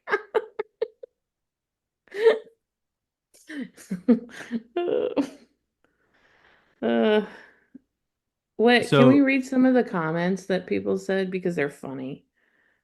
yeah, so this one actually was from the Mug Maiden. It read, pre-orders are basically the only possible way to acquire some artist's work. I have a That's few true. occasions on which I've lost a mug for literally a couple of seconds to someone who's quicker than me, and I'm very experienced online shopper. Slight variation in shape or color is not even remotely as disappointing to me as these insanely quick sellouts are. if the artist has a drawing with every restock, like BD Pottery, for example, where one person is randomly selected and receives the right to choose a design they want, is the most fair way. But pre-orders are also good, and I take advantage of them whenever I can. So yeah, if you're talking seconds here, I mean, you got to make a choice. But That's true. Yeah, I do think about that. Like for people that really sell out like immediately, pre-orders would be nice. I feel like But most of again, us are not in that spot. But yeah, it's a good spot to be in if you can offer that. I mean, I keep yeah, thinking about the way Kurt's been doing it. He hasn't had pre-orders, but for a couple years, I think. But he a lot they're of reason he did it was because people are coming to his page, you know, every day of the week, and if he's only doing restocks, 6 times a year or whatever it is, you can, having your shop with pots available only, you know, like 30 minutes 6 times a year is not good business. If you can have pre-orders yeah, that are available in certain windows of time, then you can take advantage of those options. And if you have the capacity to do it, like it would seem like an interruption to me if I got a random pre-order on a Wednesday and I kind of got my groove going of what I want to be making. I don't want to right. set aside time to make something else.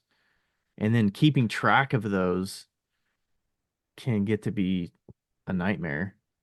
Even just keeping Yeah, track of random commissions and like prioritizing commissions that I need to keep up with. It's like,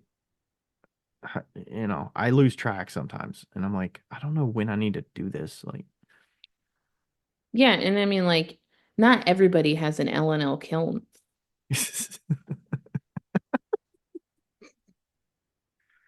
subtle, Becca, subtle. I really tried to get through that.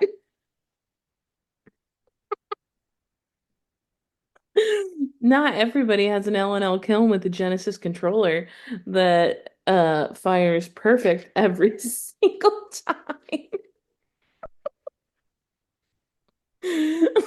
It works 100% of the 60% of the time, every time. Uh, anyway, um, What are you talking about?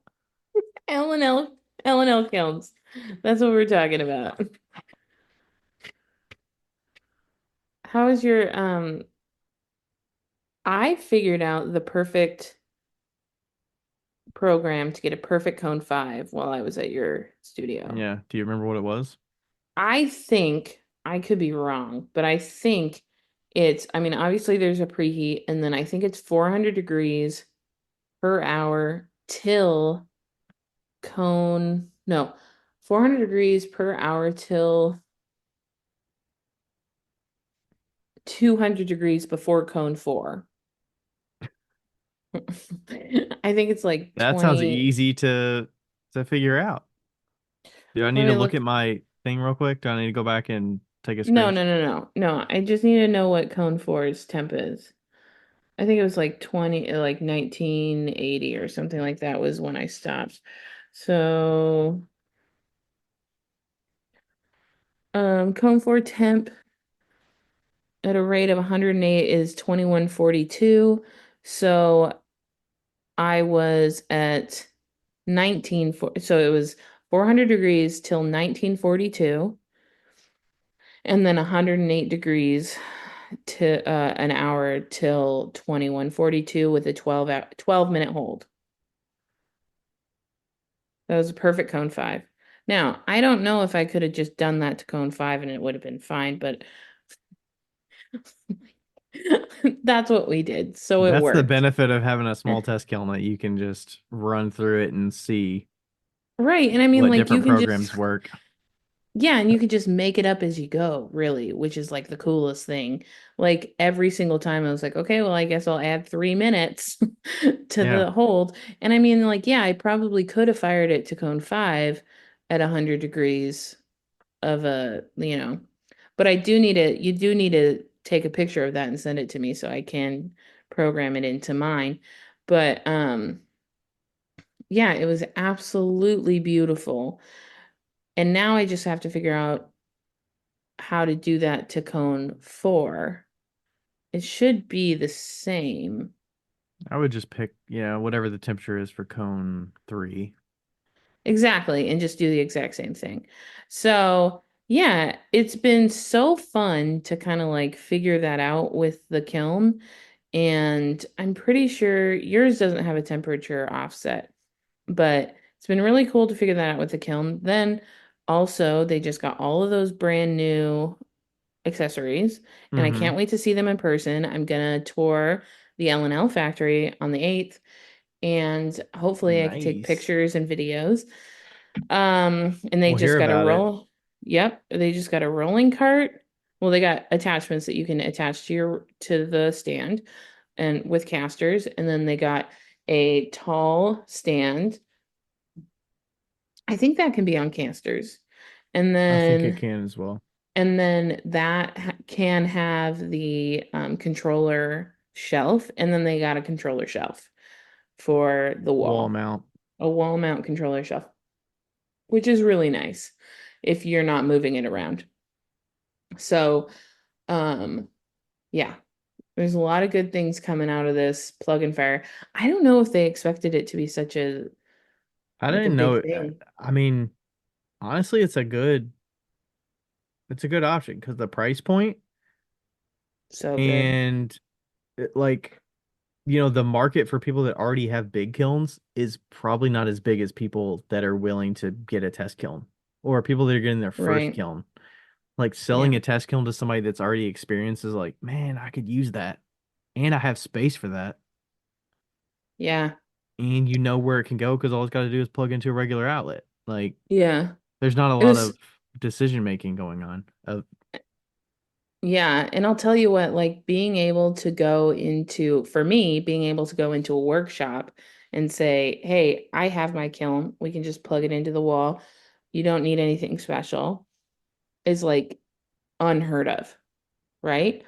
So, and to have it done the next day. So, like, and what's really funny is that I took my kiln to this place in Ohio, the studio in Ohio, and it was just sitting there. And on the back, there's the plug that looks like the 15 amp, no, not the 15 amp, the like 220 plug that's the a winky face instead of the two Yeah, the upright. plug that goes from the kiln to the controller. Uh-huh. So there's a plug that goes from the kiln to the controller. Ryan has the hiccups. And hold your breath. I'll talk for a while. And he was like, one of the guys was like, oh, we're gonna have to plug that in over there because it's 220. I was like, no, no, no, no. That's actually just the plug that goes to the box. It's only a 12.5 amp, Hmm. plug. This can go right here. He's like, oh, that's so cool. And then we got done with our workshop. I got the earrings in by 5. We pulled them out at 9 a.m. I got them all like hooked up. And then all those women that came in for this workshop on Saturday left on Sunday at 9:30 a.m. and left with all the stuff that they had. They didn't have to wait a week. They just left. That's great. And that's insane. That's insane. They had to come in for it, and you all just kind of oohed and awed over the results. And did you help them do the attachments or whatever I for did all them? the attachments. I Or did you all did the all that? attachments. But yeah, they were there at her house anyway because they were all of her friends. But yeah, I mean that's fucking Yeah, wild. that's great. Like to be able to do something like that and be consistent, that's unheard of. Because like if you're using something that rhymes with LUT, then you are not being consistent because you don't know how fast it's firing. You were talking about the firebox. Yeah, the firebox. I'm talking about the firebox. But which I've had by the way, and I loved. I'm not saying that I didn't love it, but there it's not something that I would bet money on, you know? And I Hmm. would bet money on the plug and fire. So uh that's it. The firebox is a killing you set and you say, hope it gets there. Hmm. I hope we get somewhere in the area, in the Hmm. neighborhood. and Yeah. the plug and fire is, yeah, I know it's going to get exactly where it needed to be at this time because I got it on the graph and it shows me. So, Yeah. Sweet. yeah. All right. Where do you find all that information about the plug and fire in the building and everything? Hotgills.com. All right. Do you want to hear some more quotes from the pre-order talk? Yes. So somebody said, I feel like with pre-orders, the quality seems to go down the more that they make consecutively. Also, a big thing for me with the handmade mugs is that they are so unique and typically one or a few of a kind. It becomes less exciting when everyone can get one and then we all have the same thing. So that's kind of like I mean, it depends on you're talking about the consistency. It kind of depends on who you are and how consistent you are with your making and your quality control. Well, yeah, and it also depends on if you're a customer that cares if something's unique or not. Hmm. So, there's that. Somebody else mentioned about the consistency with the artist style. Depends on the artist, their style. They will, somebody they bought with the colors, they know what color they like, so they know they want to go with it. If somebody else is more specific and more custom, they may not because the colors may vary from one to the next because that's just kind of the nature of it. It's a little different. This person wanted to know exactly what they're getting. Um, And then there's kind of a potter's perspective. Somebody mentioned, as a potter who just offered pre-orders for the first time, I can honestly agree with all these points. As the one making the pottery, it's just as stressful for us to try and make the mug exactly like the stock photo, and there's so much that can go wrong along the way. I think a lot of potters don't offer pre-orders or custom work for this reason, including myself until recently. Biggest reason I finally gave in was because providing pre-orders and custom work was so highly requested. It's an opportunity for folks who are not quick enough during the restocks to be able to get a handmade mug from an artist. For me personally, I try Must to be make nice. for me personally, I try to make all the points you made clearly in the description of the pre-order listing. Items are handmade, will vary a little bit from the stock photo, and just hope that people read the listing and agree to the terms before ordering. Um, this was from a customer perspective. They were saying, I like the idea of a pre-order to avoid stressful drops, but rarely, in quotes, never go for them because I'm also so picky. I want to absolutely love everything I buy, and all the things like color, shape, handle, design, placement, composition are a big deal. Little changes can make or break a piece for me. Yeah, it sounds like you need to buy shit in person, not Yeah, that's online. that's what it sounds like. It's almost impossible for me to succeed at drops with no preview because I can't make quick decisions. So Yeah. that's the indecisive buyer. What was the funny one? Do the funny ones. Um,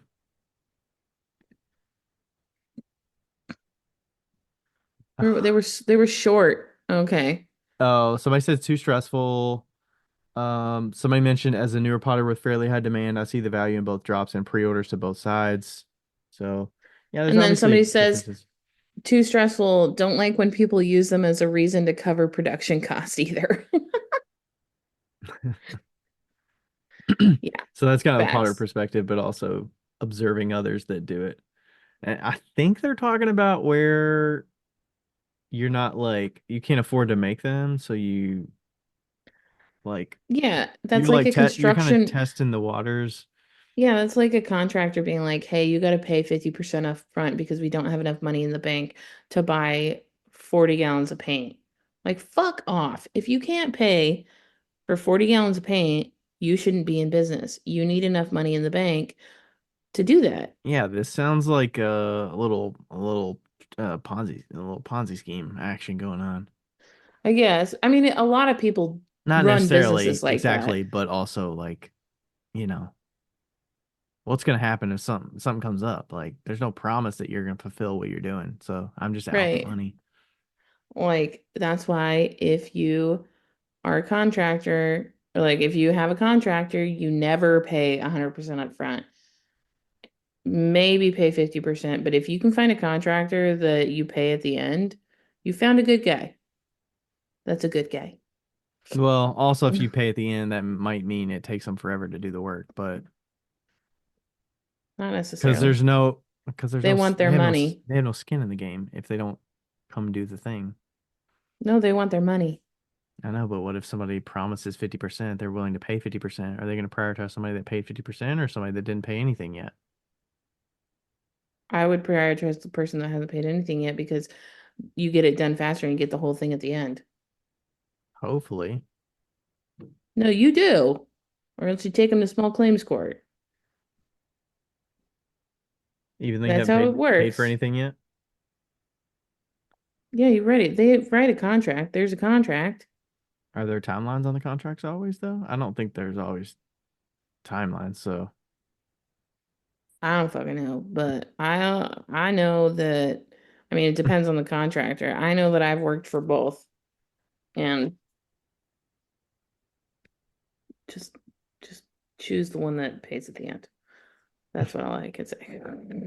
the ones we've worked with, they usually can collect a percentage to deposit. Like I Yeah. understand getting materials and stuff like that. Um, Yeah, but that's exactly what you just said you should have money in the bank for. well, yeah, but I get it. Like you need to get somebody on site. Like you need to pay for somebody, be able to pay for because usually they're subcontracted out anyways. Like the concrete folks, like they're subcontracted. They're not. Subcontractors get paid at the end. Well, they're getting paid as they do the work, but like, No, they're not. They're getting paid at the end. well, okay, yes, Anyway, continue. Moving on. yeah. Usually we're paying like 15% or something like that Yeah. to get started. Um, somebody was asking, what about made to order, like those print shops that screen your shirt when you order? I do that. But that's because I am very consistent. Like for my jewelry, I do that for some of them. I And wonder if especially customers see like, the difference in that I don't versus know. a I mean, pre-order. if you're doing it right, usually they can't, you know? But it's the same thing, right? It's the same, like, prices may vary, but also if you're doing made to order, that means that you're not in demand like those other people are, you know? I feel like it's more of a, I wonder if that impacts people to decide to like make that purchase, you know? mm, yeah, it's a good question. I don't know. I mean, pre-order sounds like limited time offer. This pre-order's not going to be up Yeah, forever. Made to order makes it sound like this is a core item of our inventory right. And we do it often. and we're always making it. So, Yeah. but not necessarily. But doesn't seem out of the realm of what you'd expect. I kind of like a glaze to order situation. Yeah. Glazed order's nice. I would like to have enough stock to do that, but You my do have pe enough stock. my pieces aren't exact enough though. Like I No, but you know don't. what you could do? You know what you could do is you could put up 9 pieces and have them there and then be like 1, 2, 3, 4, 5, 6, 7, 8, 9. And then they pick the piece and then that one's sold out and then they choose their glaze. So you just photograph bisqueware? Yeah. I don't feel like that would be enticing enough. Well, Would I it? mean your primary image would be like a stock image of cups. Like And then finished glazes or yeah, finished something? work. And then your secondary picture would be the bisque pieces and then like with instructions, choose this and this and this. It's like how people do, I was looking at like charm bracelets and stuff. They're always like choose 1, 2, 3, 4 charms and then, Hmm. I do like that from a listing perspective that it could be a good way to tackle it. I just wonder if people, I mean, people are picky regardless. In certain, there's always picky people. So are they going to yeah. be like, am I going to get this shape with this color, or am I gonna get like, is my glaze Well, gonna that's the look? thing. That's the thing. You would get like they'd have the option of those shapes, whichever shapes you have, and then they could choose the color on their next variable. Mm-hmm. And would I have to have a mug? I would have to have a mug in that color, right? Not like can people picture a shot glass color, but it's on a mug? Sure. I mean, like I would do a stock photo with a mug, obviously, and have like a few of those colors, whichever and like just take them from your show stock. They don't have to be the same shapes. Yeah. I don't know. I feel like people would see the mug that's finished and they'll be like, I want that one. And then they'll see the one and they'll be like, oh, can I just buy that one though? Like, I don't know. no, I feel this like was an old. people on Etsy aren't too like people on Etsy are used to that shit, you know? They're used to a build your own situation.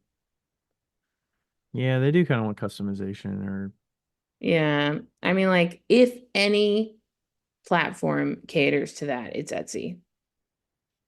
yeah, I feel like that's accurate. I wonder how the thing is, I don't know if it's like how much work would I need to put in to get that stock photo, get the images with the glazes, get it set up. Would it be worth it to Let me do all work that or it. not, you know? Flip it And and then it reverse it. and then it's It- okay, maybe I it- test it with four options or something. Right. Four glazes and 4 to 6 bisque mugs or something like that. Yeah. Well, and also if you have the same consistent shapes, you could just do it's this shape, can vary in height. Yeah, it'll hold about 12 to 14 ounces. Mm-hmm. Okay. That doesn't sound like too bad of an option. And then now with the test kiln, I could glaze them. I could get the order, Right. glaze it, and I could get it out within Right. 3 or 4 days, probably Yeah. reasonably. You could also do like white mugs and then like if you were a decal person, you could do like white mugs and then have like decal to order. And that would be a piece of fucking cake. Yeah, I mean, that's essentially what Donovan does, I think. Mm-hmm. He does pre-orders for glazed with decal, and Yeah. he's already the mugs are so standardized that he doesn't have different mug shapes. They're all the same. Yeah. So he's just picking and choosing. Okay, I got to do 5 of these decals on this color mug. Right. Dude, I'm exhausted. Are we ending soon? Yeah, Okay. we're at 2 I've hours I've almost. painted 3 paintings. Would you like to see the finished? I What are think these you've seen paintings most. for? I don't know. I just For knew I fun was gonna instead of get the bullet bored. journal. Oh yeah. Because like it's been kind of hard to like slip cast the bowls. My whole van is fucking chaos right now. It's like a chaos machine. I cleaned it all. It doesn't even look like I cleaned it. I have literally dumped over 3 plants this week into my van. Like I'm not even fucking shitting you, Ryan. Just I from was driving, late. they just fall over. I forgot to tell you, I was late to my fucking workshop. Okay. I have not slept past my alarm since college. That was 15 years ago. And I woke up okay, I told her I would be there at 9. It was 15 minutes away from Cody's house. I woke up at 8:55. Oh fuck! I like freaked the fuck out. I I left my stool. I fucking flew out of their driveway. And then there's this railroad. Oh my gosh! Was Okay, Lloyd like? "Meow, meow"? so bad. There was this railroad and it's like flat on the way to it, and then there was just a fucking drop. I Dukes of Hazard that shit. Like so in a 20-foot van that weighs like 3 tons. Oh my gosh! Everything in the back. Oh And I gosh! forgot to put my plant in the sink, and that's where it lives when I travel. in the sink. And I forgot to put the plant in the sink. And I'm like, I'm in such a hurry that I forgot that I even went over this goddamn pump. And I open up the door when I get to the workshop. And the plant is upside down in the stool. It's just like, thank God the stool caught most of it, right? Yeah. And I was like, this sucks. And so I like gather it all up and put it back in. The same motherfucking plant today fell off and I knew it was there because I like looked back and I was like, fuck. And I was like, it's gonna die. And I was like trying not to brake really hard. And then some motherfucker in front of me braked really hard and I braked and it flew forward and I it bet fell. the one hanging didn't fall, right? No, but it broke. What? The planter It, broke? yes, yes. Fuck. I don't know how, but it broke. And so now I replaced that planter with the brown planter that I got from you a long time ago. I just replanted it today because I just figured out it broke. And now I have the brown planter sitting in those IKEA bowls. And I'm hoping that it won't break because it has the plastic. But Uh-huh. It must have clanked. motherfucker. Yeah, must have clanked up against the wood or the door or Yeah. something. Damn it. So So I am about to give up on plants. I'm about there. Yeah, I mean, you gotta baby those things a little bit. I mean, you also Dukes a hazard over fucking railroad tracks. I mean, you can't expect that everything's gonna be fucking safe and sound back there. I I haven't expected that laughed. the cat door was just flapping in the back. No, it was closed because Cody has a cat, an outside cat, so Lloyd was in the van. But god damn, it was Yeah, I awful. mean, I know that feeling of waking up late, and I feel like Having I to get told you that somewhere. story about getting to the airport in Fort Lauderdale when I was working, and I got to the airport in like 35 minutes into my gate. Fuck that It was shit. like a 20-minute drive, and I got there, checked in the fucking rental car. Yeah, got up late. Damn. I even showered because I was like, I'm not getting out of bed and not showering because of my routine. And I was like, I'm getting in and getting out of here. Yeah, I Oh made it. yeah. I But got real good at 1 minute showers in college. Real good. jeez. Yeah, I Oh, hate that feeling. I've never slept through my alarms like I quite So what did time that was it set morning. for? I had three. It was set You had for, three? You slept through yeah, three of them? yeah. But I blame the children, okay? I was, Was the it was, volume down or something? no, it was like normal. I'm pretty sure I remember waking up and then turning it off, and then I don't remember anything after that. Oh, I've accidentally hit the stop instead of the snooze, and then I Oh woke up no. like 45 minutes later. I set four alarms. Like I'm a constant alarm setter. So I'll set when it like I had to leave at 8:45, right? To get there by 9. Thankfully it was like an hour early. I was like it was fine that I was late and she lives at her studio, so it was fine. Hmm. But I'll set one at 7:45, 8, 8:07, 8:15, and then 8:30. Dang. Yeah. You slept through all those motherfuckers. I think I only had 3 though. So I Dang. thought that I would be fine. I was not. You don't have well, you have a Swatch, so you don't have the Apple Watch anymore. Yeah. I That was would gonna be say a helpful, lot of people have probably. the watch Yeah. alarms, right? Well, also, I feel like that would just be also, annoying. also with like time change and like waking up in the dark, like I do not wake up in darkness well. Well, I mean, your van is very dark. It is, but like if I'm out in the middle of nowhere, I leave the window open so that the light can come through. So, Hmm. yeah. All right. Well, Anyway, hopefully y'all enjoyed that extra little story there at the end. oh, there was a lot that happened in the 4 days that we didn't see each other. I Like know. just a fucking lot. Yeah.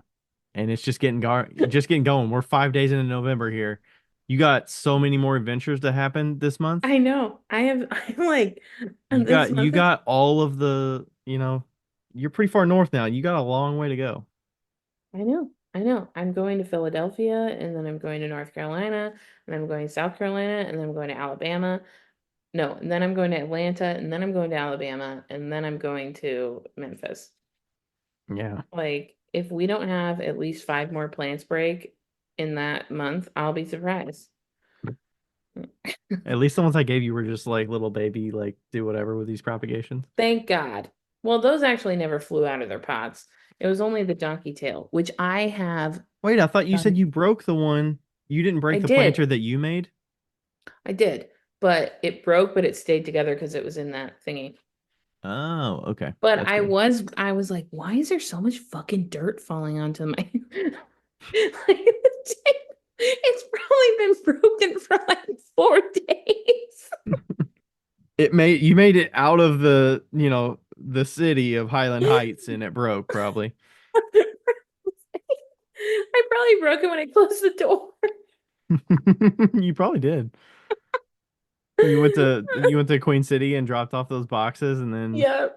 it Boom. probably broke when you shut it. You just smashed it in the door. I mean, it was hanging from the door, right? I know, yeah. I really need a new spot for it. You need to put it up front or something. Some. Oh All my right. My God. ears are All starting right. to hurt. Thanks everybody for listening. We'll Yeah. we'll catch you next time. Give you a L&L update of the tour and everything like that. So, Yeah. All right. all right. Bye. Bye. Hey, everybody. Thanks for listening to another episode of Wheel Talk. This podcast is made possible through the contributions of all of our listeners who always ask us great questions, leave us reviews, and contact with us through social media. Thanks to all the fellow makers as well who take time to be interviewed and share about their lives and businesses. And thank you to Ashley from Boldover Ceramics and Lindy from Lindy Garner Ceramics for their assistance on the Whale Talk Podcast Instagram. You are invaluable. Thank you to everybody.